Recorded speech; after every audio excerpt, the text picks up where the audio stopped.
Hello everyone, welcome to tech behind food. इस वीडियो में हम गेट फूड टेक्नोलॉजी का एक बहुत ही इंपॉर्टेंट कॉन्सेप्ट सीखेंगे, फ्रीजिंग टाइम कैलकुलेट करना। फ्रीजिंग टाइम कैलकुलेट करने के लिए ये फॉर्मूला होता है, लेकिन हम उससे पहले न्यूमेरिकल की हेल्प से देखेंगे कि हमें चीज़ें कौन कौन सी याद करनी है, कौन कौन सी कॉन्सेप्ट हमें सीखनी है।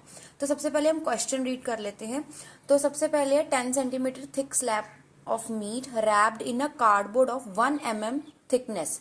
तो सबसे पहले हमें समझना है कि ये हमारा प्रोडक्ट है मीट, और ये जो डॉट से यहाँ पे रिप्रेजेंट किया हुआ है ये हमारा पैकेजिंग मटेरियल है, और ये हमारी कूलिंग प्लेट्स हैं।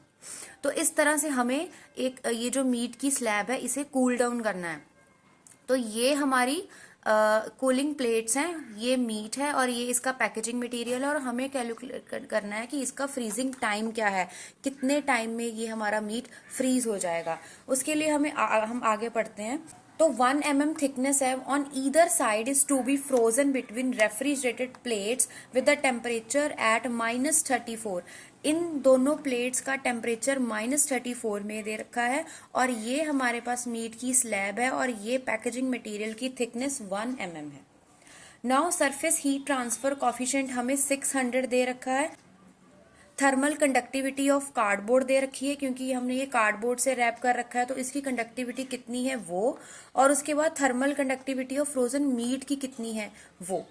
उसके बाद हमें लेटेंट हीट दे रखी है, डेंसिटी दे रखी है, और हमें फ्रीजिंग टाइम कैलकुलेट करना है कब, जब मीट जो है वो बोलते हैं फ्रीज हो रहा है -2 डिग्री सी पे। ये सारी चीजें आपको देखने में टफ लग रही होंगी, लेकिन ये एक ही फॉर्मूले से निकल जाती हैं। हमारा फ्रीजिंग टाइम का फॉर्मूला ये है TF। फ्रीजिंग टाइम का फॉर्मूला है TF equal to this rho lambda TF minus TC P.A upon H plus R.A square upon K। अब पहले इस फॉर्मूले को समझिए, ये है क्या। TF जैसे कि हमें पता है हमें फ्रीजिंग टाइम कैलकुलेट करना है, तो ये तो हमारा TF हो गया। उसके बाद ये रो सबको पता है कि डेंसिटी होगी अनफ्रोजन मटेरियल की डेंसिटी, जो कि हमें ये दे रखी है, हमें ये यहाँ पुट कर देनी है। ओके। उसके बाद लैम्डा आ गया latent heat of freezing food. तो लेटेंट हीट हमें दे रखी है, ये हम ये पुट कर देंगे। तो ये पूरा हो गया क्लियर। अब नीचे है हमारा TF।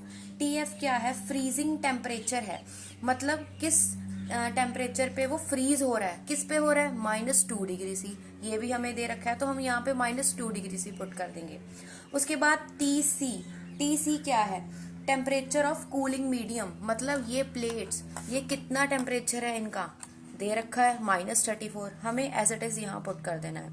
नेक्स्ट P और R के बारे में अभी आपको मैं बताती हूँ। सबसे पहले आप H और K के बारे में देखिए। K thermal conductivity of frozen solid की है, ठीक है। थर्मल कंडक्टिविटी हमें दे रखी है, वो रही ये 1.6, ठीक है। फ्रोजन मीट की थर्मल कंडक्टिविटी हमें दे दी। उसके बाद अब बात आती है ये H की। H क्या है? ओवरऑल हीट ट्रांसफर कॉफिशिएंट है।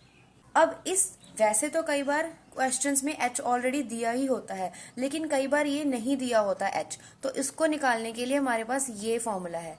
ये कैसे काम करेगा? ये X क्या है? X थिकनेस है, और K है कंडक्टिविटी। थिकनेस और कंडक्टिविटी किसकी? पैकेजिंग मटेरियल की देखनी है हमें। ओके।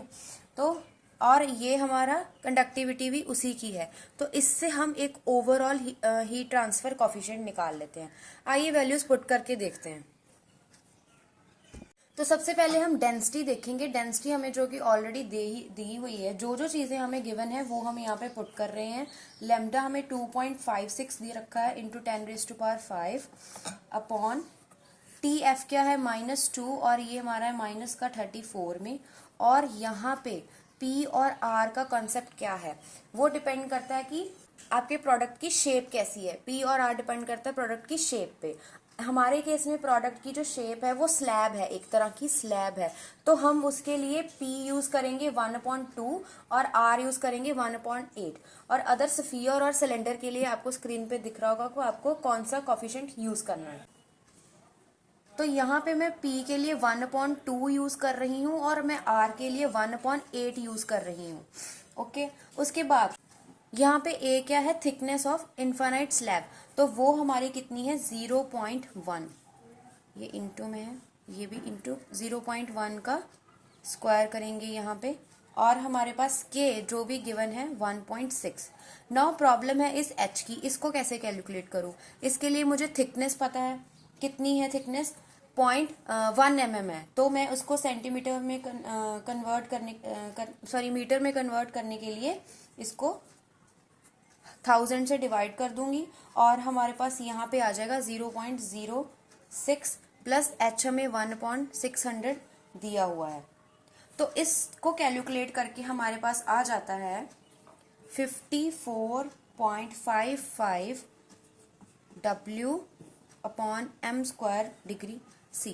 नाउ ये जो है ये सारा आ जाएगा यहाँ पे, और इस चीज को हमें जस्ट इसको कैलकुलेट करना है और इसको कैलकुलेट करने के बाद हमारा आंसर आ जाएगा 4.11 आवर्स। तो ये हमारा आंसर होगा। तो ये सारा कॉन्सेप्ट है, हमें बस इस फॉर्मूले को ध्यान रखना है। इस फॉर्मूले की हेल्प से ही हम ये सारी चीजें कैलकुलेट, बाकी सारी दी होंगी। फर्क बस इतना होगा कि यहाँ पे स्लैब थी, क्या पता यहाँ कुछ सिलेंड्रिकल चीज पड़ी हो, क्या पता यहाँ पे कुछ स्क्वायर की चीज, ये तो चलो स्लैब ही हो गया, स्फीयर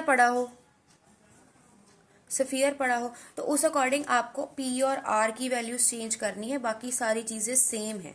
और कई बार तो ये वाला H भी आपको गिवन होता है।